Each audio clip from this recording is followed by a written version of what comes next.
Good evening. Good evening. Dance വളരെ നന്നായിരുന്നു. Thanks. എവിടെ നാട്? ഒരു പരിപാടി ബുക്ക് ചെയ്യാൻ വേണ്ടിയാ. ഞാനിങ്ങനെ പരിപാടിക്കൊന്നും പോകാറില്ല. കോളേജ് യൂത്ത് ഫെസ്റ്റിവലിന് സമ്മാനം വാങ്ങിയ പരിപാടിയാണിത്. അച്ഛന്റെ ചില സ്നേഹിതന്മാർ വന്ന് നിർബന്ധിച്ചതുകൊണ്ട് ആ ബാല ഇവിടെ അവതരിപ്പിച്ചെന്നേ ഉള്ളൂ. അച്ഛൻ ഡാൻസറാണോ? No, he's a retired headmaster. അച്ഛന്റെ അഡ്രസ് ഒന്ന് തരാമോ? ബുദ്ധിമുട്ടില്ലെങ്കിൽ അല്പം വെയിറ്റ് ചെയ്യൂ. ഞാൻ ഈ മേക്കപ്പ് റിമൂവ് ചെയ്തിട്ട് വന്ന് എഴുതി തരാം. Most gladly, I will wait.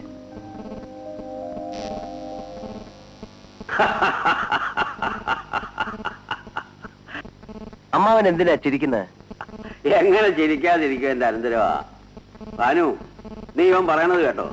എന്താ ചേട്ടാ? അവന് വിവാഹം കഴിക്കണമെന്ന്. വിവാഹോ? ആ. എന്താ ചെയ്തൂടെ? ചേട്ടാ, അതിന് നിനക്കാരെങ്കിലും പെണ്ണ് തരുമോ? അത് ഇനി അന്വേഷിച്ചാലേ പറയാൻ പറ്റൂ. പെണ്ണിനെയൊക്കെ അവൻ കണ്ടുവച്ചിട്ടുണ്ട്, അഡ്രസ്സും കൊണ്ടുവന്നിട്ടുണ്ട്. ഇനി ഞാനൊന്ന് പോയി ആലോചിച്ച് ഉറപ്പിച്ച് നടത്തി കൊടുത്താൽ മതി. ശരിയായി പോയി. നിനക്കിനി കല്യാണം ആലോചിക്കാൻ പോകാത്ത കുറ്റമേ ഉള്ളൂ. നേരത്തെ ആലോചിക്കാൻ പോയിടത്തൊക്കെ ഉണ്ടായ അനുഭവം മറന്നു. എന്നാലും ഞാൻ പോവാൻ ഭാനു, എന്റെ അനന്തരവിന് വേണ്ടിയല്ലേ. പക്ഷേ ഒരു ആംബുലൻസ് വാൻ കൂടി പുറകെ അയച്ചേക്കണം. അതെന്തിനാ ചേട്ടാ? കയ്യും കാലും ഒഴിഞ്ഞു കിടക്കുന്ന എന്നെ അവിടെ നിങ്ങൾ എടുത്തോണ്ട് പോരണ്ടേ? അവൻ ഒരു കല്യാണക്കാരിയും കൊണ്ട് വന്നിരിക്കുന്നു. ഇങ്ങനെ ചിലതൊക്കെ ജീവിതത്തിൽ വേണ്ടി വരുമെന്ന് നേരത്തെ ഓർമ്മിക്കേണ്ടതായിരുന്നു. നേരത്തെ ഞാൻ പല തെറ്റും ചെയ്തിരിക്കാം. ഇനി ഒരിക്കലും അത് ആവർത്തിക്കില്ല. എടാ അനന്തരവനെ, ഇപ്പൊ നിനക്ക് ഇങ്ങനെ ഒരു ബുദ്ധിമോശം തോന്നാൻ എന്താ കാര്യം? ഇങ്ങനെയൊക്കെ ചോദിച്ച് അമ്മാവൻ എന്നെ വിഷമിപ്പിക്കരുത്. മരണം വരെ ഞാൻ ഇനി ഒരു തെറ്റും ചെയ്യില്ല അമ്മാവ. ശരി, നിന്നെ ഞാൻ വിശ്വസിക്കുന്നു. എങ്കിൽ അമ്മയും അമ്മാവനും കൂടെ രാധികയെ എനിക്ക് വിവാഹം കഴിച്ചു തരണം. ഏത് രാധിക? അതെല്ലാം ഞാൻ അമ്മാവനോട് പറഞ്ഞിട്ടുണ്ട്. ഏതായാലും ആ പെൺകുട്ടി സമർത്ഥയായിരിക്കണം. ഇല്ലെങ്കിൽ ഇവൻ ഇങ്ങനെ വീഴാൻ കാര്യമില്ല. നീ നന്നാവാനാണ് തീരുമാനിച്ചിരിക്കുന്നതെങ്കിൽ ആ പെണ്ണിന്റെയും അച്ഛന്റെയും കാല് പിടിച്ചിട്ടായാലും ഈ കല്യാണം ഞാൻ നടത്തിത്തരാം. നീ ദൈവത്തിന് മനസ്സിൽ ധ്യാനിച്ച് ആ അഡ്രസ് കൊടുത്താ. മോനെ, കാപ്പി എടുത്തു വെച്ചിരിക്കുന്നു, പോയി കുടിക്കേ. ഭാനു, ഈ കല്യാണം നടന്നാൽ ഇവ നന്നാവും. ലീലേ, ഇതെടുത്തോട്ട് പോ. ഞാൻ ഇനി കുടിക്കില്ലെന്ന് പറഞ്ഞില്ലേ? എടുത്തോണ്ട് പോവാൻ. എന്നാലും എന്നോട് ഈ ചതി വേണ്ടായിരുന്നു മോഹൻ സാറേ. സാർ എന്നെ ഉപേക്ഷിച്ച പിന്നെ എനിക്ക് ആരുമില്ല. നോണ പറയല്ലേ വിലാസിനി, നിനക്ക് പലരും ഇല്ലേ? എന്റെ സ്ഥിതി അതാണോ? ആശാനായിട്ടും ശിഷ്യനായിട്ടും കൂട്ടുകാരനായിട്ടും ഉണ്ടായിരുന്ന ആകെ ഒരു തിരിയല്ലേ?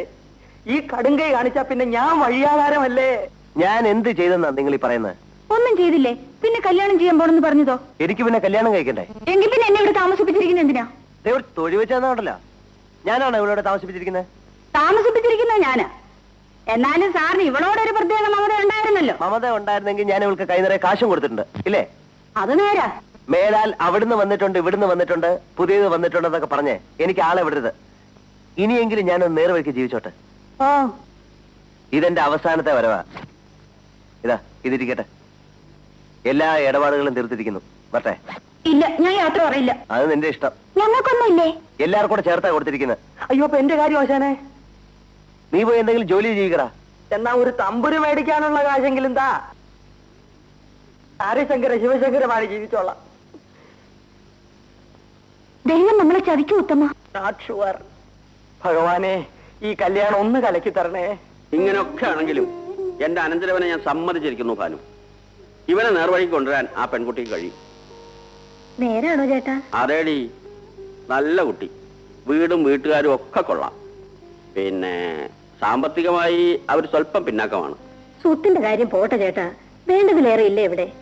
നമ്മുടെ മോന്റെ കാര്യത്തിൽ അവർ അഭിപ്രായ വ്യത്യാസം വല്ലതും പറഞ്ഞു എന്നാണ് എനിക്ക് അറിയേണ്ടത്. അത് പറയാൻ ഇവനെ പറ്റി ഇതുവരെ അവർക്കൊന്നും അറിഞ്ഞുകൂടല്ലോ. പെണ്ണിന്റെ അച്ഛൻ ഇവനെ കാണാൻ വരുമെന്ന് പറഞ്ഞിട്ടുണ്ട്. അദ്ദേഹം എന്ന് വരും അമ്മ? 5-ാം തീയതി വരാമെന്നാ പറഞ്ഞത്. ഓ, അവന്റെ ഒരു തിടുക്കം കണ്ടില്ലേ? എന്റെ ഗുരുവായൂരപ്പ, ഈ കല്യാണമെങ്കിലും നടത്തി തരണേ. ഇത് നടക്കും ഭാനു. അല്ലെങ്കിൽ ഇത്രയും നല്ലൊരു പെൺകുട്ടിയെ കണ്ടെത്താനോ ഇവൻ ഇങ്ങനെ ഒരു നിർബന്ധം തോന്നാനോ വല്ല കാര്യമുണ്ടോ? ഇത് ദൈവനിശ്ചയ. മോഹൻ ഇനി ടൗണിൽ പോകുമ്പോ ആ വീടും സ്ഥലമൊക്കെ വേണമെങ്കിൽ ഒന്ന് കണ്ടോ. ശരിയമ്മാ.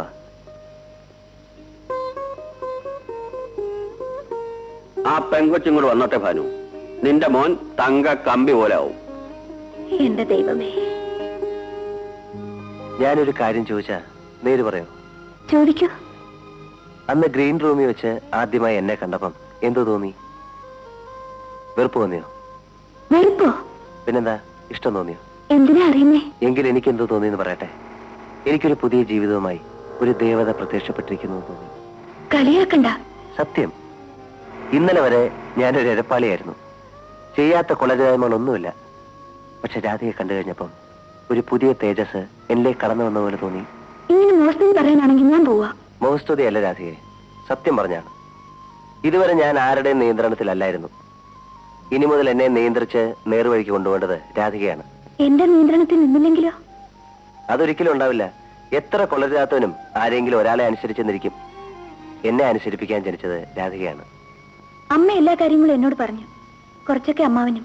അതെല്ലാം കേട്ടപ്പം ഈ കല്യാണം വേണ്ടായിരുന്നു എന്ന് തോന്നിയിരിക്കും. അങ്ങനെ തോന്നിയില്ല. ചൂടും ചുണയുള്ള നല്ലൊരു ചെറുപ്പക്കാരൻ, നന്നാക്കാൻ കൊള്ളാവുന്ന നല്ലൊരു ഭർത്താവ്, അതാണ് തോന്നിയത്. ഞാൻ രക്ഷപ്പെട്ടു. രാധയെ എന്റെ മുമ്പിൽ കൊണ്ടുവന്ന് നൃത്തം ചെയ്യിച്ചതിന് ഈശ്വരന് സ്തുതി. ആ, ഇനിയൊരു തമാശ പറയട്ടെ. അന്ന് ഞങ്ങൾ വന്നത് നൃത്തം കാണാൻ വേണ്ടിയായിരുന്നില്ല, നൃത്തം പൊളിക്കാനായിരുന്നു. കയ്യിലൊരു നീർക്കോലി ഉണ്ടായിരുന്നു. നീർക്കോലിയോ? അതെ. പക്ഷെ നൃത്തം തുടങ്ങിക്കഴിഞ്ഞപ്പം നീർക്കോലിയെ പുറത്തെടുക്കാൻ തോന്നിയില്ല. എല്ലാം മറന്നുപോയി. ആളുകളുടെ ഭാഗ്യം. എന്റെയും.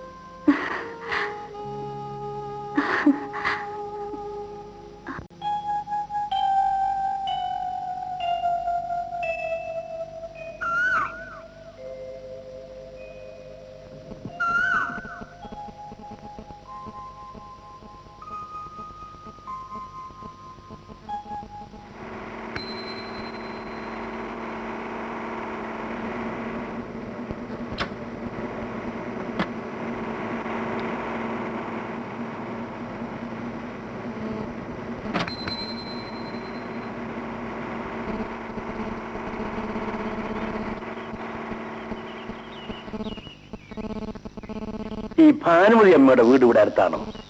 പൂമംഗലം ബംഗ്ലാവിലെ കൊച്ചമ്മയാണോ? അതെ, അത് തന്നെ. ഈ വഴി നേരെ അങ്ങോട്ട് ചെല്ലുമ്പോ ഒരു വളവുണ്ട്. അവിടെ ആരോട് ചോദിച്ചാലും പറഞ്ഞു വലിയ ഉപകാരം. നീ ഉത്തമനെ അടിച്ചോ? അടിച്ചു.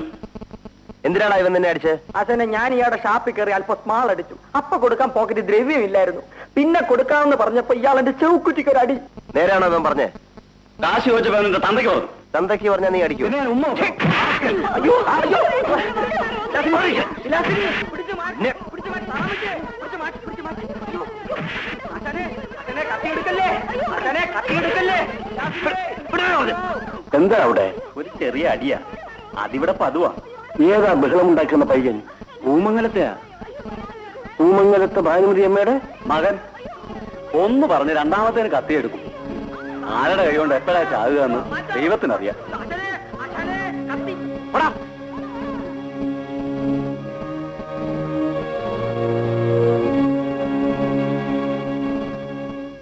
പറ ഇവിടെ. ഇനി ഇവിടെ കേരളെന്ന് പറഞ്ഞു പോയവനാ ഞാൻ. പക്ഷെ നിന്നെ ആരോ അടിച്ചു എന്ന് അറിഞ്ഞുകൊണ്ട് മാത്രം ഞാൻ വന്നതാ. ഇനിയെങ്കിലും മര്യാദയ്ക്ക് ജീവിക്കണം.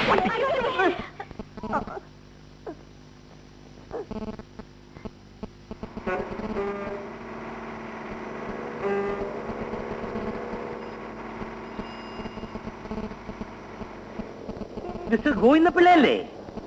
ശങ്കരനായരല്ലേ? എടാ ഗോവിന്ദ, നിന്നെ കണ്ടിട്ട് എത്ര വർഷങ്ങളായി? നീ ആകെ അങ്ങ് മാറിപ്പോയില്ലടാ ശങ്കര. നീ ഇവിടെ എന്തിനു വന്നു? എന്ന് വന്നു? ഇപ്പോഴെങ്ങോട്ട് പോകുന്നു? എന്തൊക്കെയാ വിശേഷങ്ങള്? ഓ, ഇങ്ങനെ എല്ലാം കൂടെ ഒരുമിച്ച് ചോദിച്ചാൽ ഉത്തരം പറയാൻ പ്രയാസമാണ്. ശരി, ഇനി നീ ചോദിച്ചോളൂ. നിന്റെ ഭാര്യയുടെ പണ്ടത്തെ അസുഖമൊക്കെ എങ്ങനെ ഇരിക്കുന്നു? ആത്മയല്ലേ? വിഷുവിനും ചങ്കരാതിക്കും ഒക്കെ അവിടെ വന്ന് കാണാറുണ്ട്. നിനക്ക് ഒരു മാറ്റവും ഇല്ലല്ലോടാ. നിനക്കിത്തിരി പ്രായം കൂടിയതുപോലെ തോന്നുന്നു. വർഷങ്ങൾ നമ്മുടെ കാഴ്ചവട്ടിൽ കൂടി ഒഴുകി ഒഴുകി പോകുന്നത് നമ്മൾ അറിയുന്നുണ്ടോടാ ശങ്കര? നിന്റെ സാഹിത്യഭ്രമം ഇതുവരെ തീർന്നിട്ടില്ലല്ലേ? അതെങ്ങനെ തീരും? കൂടെ പറഞ്ഞതല്ലേ. ഒരു കാര്യം ചെയ്യാം, നമുക്ക് വീട്ടിലേക്ക് പോവാം. 10-20 വർഷങ്ങൾക്ക് ശേഷം കാണുന്നതല്ലേ? വിശേഷങ്ങളൊക്കെ അവിടെ ചെന്നിട്ട് പറയാം. വീട് ഇവിടെ അടുത്ത് തന്നെയാണോ?